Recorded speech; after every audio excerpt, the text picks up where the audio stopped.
मुख्यमंत्री हेमंत सोरेन के द्वारा लगातार आपकी सरकार आपके द्वार कार्यक्रम के तहत जनता तक जाने का प्रयास किया जा रहा है और उसी क्रम में आज डुंगरी पंचायत अंतर्गत आपकी सरकार आपके द्वार कार्यक्रम आयोजित किया गया है। यहाँ पर बड़ी संख्या में ग्रामीण समेत कई अन्य लोग मौजूद हैं। सरकार के नुमाइंदा पदाधिकारी अधिकारी भी मौजूद हैं। इस वक्त हम बात करेंगे सीधे तौर पर कि ज़मीनी स्तर में जो दिखती है उस पर किस तरह अमली जामा पहनाया जा रहा है। हमारे साथ मौजूद है नामकुम प्रखंड विकास पदाधिकारी ज्ञान जायसवाल जी। दूसरी बार यहाँ पर है, तो आपने क्या पाया? जैसा कि आप लोग खुद देख रहे हैं कि यहाँ पे जनता काफ़ी संख्या में पहुँची हुई है, तो ये खुद बताता है कि कार्यक्रम अपने आप में कितना सफल है। और पिछले बार के बनस्पत इस बार हम लोग देख रहे हैं कि ज़्यादा संख्या में लोग उपलब्ध हैं और सरकार की योजनाएं ये खुद बताती है कि सरकार की योजनाएं किस हद तक धरातल पर उतर रही हैं। अगर ये योजनाएं धरातल पर नहीं उतरती तो लोग निश्चित बात है कि यहाँ उपस्थित नहीं होते। काफ़ी उम्मीद लेके लोगों को यहाँ पर आते हुए देखा जा रहा है और कई एक ऐसे लोग हैं जिनका काम भी हो रहा है, लेकिन कई एक लोगों का काम भी नहीं हो रहा। कहीं ना कहीं सामंजस्य की स्थिति नहीं है। तो आप बतौर प्रखंड विकास पदाधिकारी आप इस बात को किस रूप से देखते हैं? देखिए, अलग अलग विकास माने जितने भी योजनाएं हैं सभी से संबंधित अलग अलग स्टॉल लगा हुआ है। और जहां तक सामंजस्य की बात है तो चूंकि सभी पदाधिकारी यहां जनता से सीधे रूबरू हो रहे हैं, तो और बार बार कहा भी जा रहा है कि अगर किन्हीं को किसी विभाग का लाभ लेना है तो सीधे तौर पर उनसे संपर्क करें और अगर नहीं हो पा रहा है तो हम लोगों से संपर्क करें। अब इससे ज़्यादा सामंजस्य और किस स्तर पर हम लोग स्थापित कर सकते हैं? ऑन द स्पॉट काम किया जा रहा है या ऑन स्पॉट काम किया जा रहा है। अभी जैसे आप देखे होंगे कि विकलांग व्यक्ति है, उनका हम लोग ऑन स्पॉट यहाँ पे पेंशन स्वीकृत किए। एक व्यक्ति थे, उनका ऑन स्पॉट राशन कार्ड स्वीकृत किया गया। इसी तरह से जो भी योजनाएं आ रही हम लोग ऑन द स्पॉट कर रहे हैं। ये बताइए कि ज़मीन से रिलेटेड मामला तुपुदाना में काफ़ी देखा जाता है, आपके पास कितने ऐसी समस्याएं हैं अभी तक? हमारे पास जो समस्या आ रही है उसका हम लोग समाधान ससमय कर रहे हैं। अभी कुछ दिनों से हड़ताल था राजस्व उप निरीक्षक का, तो इस कारण थोड़ा विलम्ब किसी का हुआ होगा, लेकिन जो भी समस्या है उसको हम लोग नियम संगत कार्रवाई करते हैं और ससमय निष्पादन। कई लोगों की नाराज़गी होती है कि ज़मीन संबंधित मुद्दों पर कार्रवाई जल्द नहीं होती है और उस पर कहीं ना कहीं कुछ दलाल किस्म के लोग भी आए हुए हैं, ऐसी बातें सामने आती रहती है। हम लोगों के पास तो दलाल का कहीं एंट्री नहीं है। अब आम जन जो है उनके मन में एक छाप है और कहीं ना कहीं इस तरह की बातें उभर कर आती है। नहीं, हम लोगों के पास ऐसी बात नहीं है। चूँकि अभी तो ऑनलाइन व्यवस्था है, इसमें दलाल का कोई जगह ही नहीं है। आप ऑनलाइन प्रज्ञा केंद्र के माध्यम से आवेदन करेंगे, वो राजस्व उप निरीक्षक के लॉगिन में आता है, उसके बाद फिर अंचल निरीक्षक, फिर अंचल अधिकारी। दलाल तो कहीं बीच में है ही नहीं, ना उसका लॉगिन है ना उसका पासवर्ड है, तो फिर कहाँ जुगाड़ है? कोई जुगाड़ नहीं। मैं अंचल निरीक्षक श्रवण कुमार झा। श्रवण जी हैं, ये अंचल निरीक्षक हैं। इनका कहना है कि दलाल कहीं नहीं है, काम समांतर रूप से हो रहा है। आप किस रूप से देखते हैं? क्योंकि जनता के बीच में भी जाते हैं, पदाधिकारी के भी बीच में जाते हैं। समस्या और समाधान कथनी और करनी में कितना अंतर पाते हैं? पहले तो नहीं कह सकते हैं कि कैसा होता था, लेकिन जब से मैं इस पद में आई, मैं दोनों जन के बीच में तालमेल मिलाने की कोशिश कर रही हूँ और जितना से ज़्यादा लाभुकों को फ़ायदा मिले उस पर ध्यान दे रही हूँ।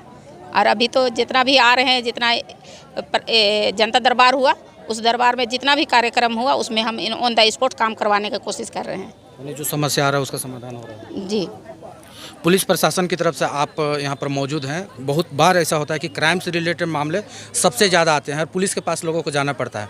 आपके पास किस तरह के मामले आ रहे हैं आपकी सरकार आपके द्वार में? अभी तो आज मैं देखा कि आज तो ऐसी कोई समस्याएं आई नहीं मेरे पास, और मैंने फिर भी बोला लोगों को कि यदि किसी की कोई समस्या है तो आएँ, तुरंत निष्पादन किया जाएगा। आज वैसी कोई समस्याएं मुझे नहीं आई। हमारे पास विजय जी हैं, ये झामुमो के वरिष्ठ कार्यकर्ता हैं। ये किस रूप से देख रहे हैं आपकी सरकार आपके द्वार कार्यक्रम के तहत? क्योंकि कहीं नाराज़गी, कहीं खुशी, हर तरह के माहौल यहाँ पर देखने को मिल रहे हैं। निश्चित तौर पर दोनों बातें हैं, लेकिन पूर्व में जो बातें हुआ करती थी इस सरकार में वो बातें नहीं हैं, क्योंकि सरकार खुद जनता के बीच में आ रही है और उस योजनाओं को लेकर के आ रही है जिसके लिए वो जूझ रहे थे। और जितने भी पदाधिकारी हैं प्रखंड के स्तर के, बीडीओ से लेकर के अंचल पदाधिकारीगण और भी कल्याणकारी जो भी योजनाएं जो चलाते हैं, वो सभी का एक प्रयास है कि एक जगह में एक ही स्थान पर सभी समस्याओं का निदान हो और सबको उसका लाभ मिले। जो सरकार की एक नीति, एक योजना है वो साकार हो। इसी नीति से सरकार आपके द्वार कार्यक्रम चला रही है। बिल्कुल, जिस तरह से लगातार मुख्यमंत्री हेमंत सोरेन ये कहते हैं कि जो पिछले कई सालों का जख्म था, उसे भरने के लिए समय लगेगा और तमाम बातों को देखते हुए आपकी सरकार आपके द्वार चल रहा है। क्या कहेंगे आप, जिला परिषद सदस्य जी? ये जो सरकार के द्वारा आपकी योजना, आपकी सरकार आपके द्वार कार्यक्रम चल रहा है, इसमें सरकार द्वारा जो कार्यक्रम चलाया जा रहा है ये ग्रामीणों के लिए, ग्रामीणों से संबंधित जो भी समस्याएं हैं उनके लिए अभी जो यहाँ कार्यक्रम चलाया जा रहा है उसमें बहुत सारी समस्याएं जो ऑन द स्पॉट कराया जा रहा है और सरकार के द्वारा भरपूर प्रयास किया जा रहा है। साथ ही साथ जो प्रखंड के वीडियो हैं, प्रखंड के प्रमुख हैं, प्रखंड के क्या लगता है जागरूकता अभी भी लाने की आवश्यकता है, क्योंकि बहुत लोगों तक नहीं पहुँच पाती? अभी भी जागरूकता लाने की ज़रूरत है, क्योंकि अभी भी बहुत को पता नहीं है। जैसे आज ही पता चला था कि नहीं पता नहीं है, लेकिन है कि किन्हीं ना किन्हीं के द्वारा पता चल जा रहा है और जो वार्ड मेंबर हैं, साथ ही साथ जो मुखिया है और संबंधित पंचायत समिति है वो प्रयास कर रहे हैं और आने वाला समय इस कार्यक्रम के बारे जनता को पूरी जानकारी हो जाएगी, वो इस कार्यक्रम का पूरा फ़ायदा उठाए। किस रूप से देखते हैं आप बतौर जनप्रतिनिधि चीज़ों? ये बात तो सही है कि जहाँ तक देख रहे हैं सरकार द्वारा जो भी कार्यक्रम चलाया जा रहा है आम जनता के लिए है और जनता को जानकारी के अभाव में जो लोग लाभ नहीं पा रहे हैं, तो हम लोग प्रयास कर रहे हैं और माननीय विधायक का भी ये प्रयास है, उनका सख्त निर्देश है कि जो भी सरकार के द्वारा जो योजना चलाया जा रहा है वो हर जन तक पहुँचे, एक लोगों को। हाँ, एक लोगों तक पहुँचे और उसका लाभ लें। नहीं तो सरकार के द्वारा जो चलाया जा रहा कार्यक्रम वो जनता के लिए है, जनता जब लाभान्वित नहीं होंगे तो इस कार्यक्रम का कोई फायदा नहीं है। इसलिए उनका सख्त निर्देश है कि हर पंचायत में जो अभियान चलाया जा रहा है उसमें शामिल होइए और जनता को जागरूक कीजिए और उनको लाभ दिलाने का प्रयास कीजिए। वरिष्ठ कार्यकर्ता माधव कच्छप जी हमारे साथ मौजूद थे। इसके साथ ही नामकुम प्रखंड के कई एक अधिकारी और पदाधिकारी मौजूद थे। सरकार की कथनी और करनी को धरातल पर किस तरह से उतारा जाए, तमाम बातों को देखते हुए निश्चित तौर पर आपकी सरकार आपकी कार्यक्रम को यदि धरातल पर उतारने का सकारात्मक प्रयास किया जाए तो इसका दूरगामी परिणाम देखने को मिल सकता है। फिलहाल के लिए इतना ही, बने रहे हमारे साथ। नमस्कार।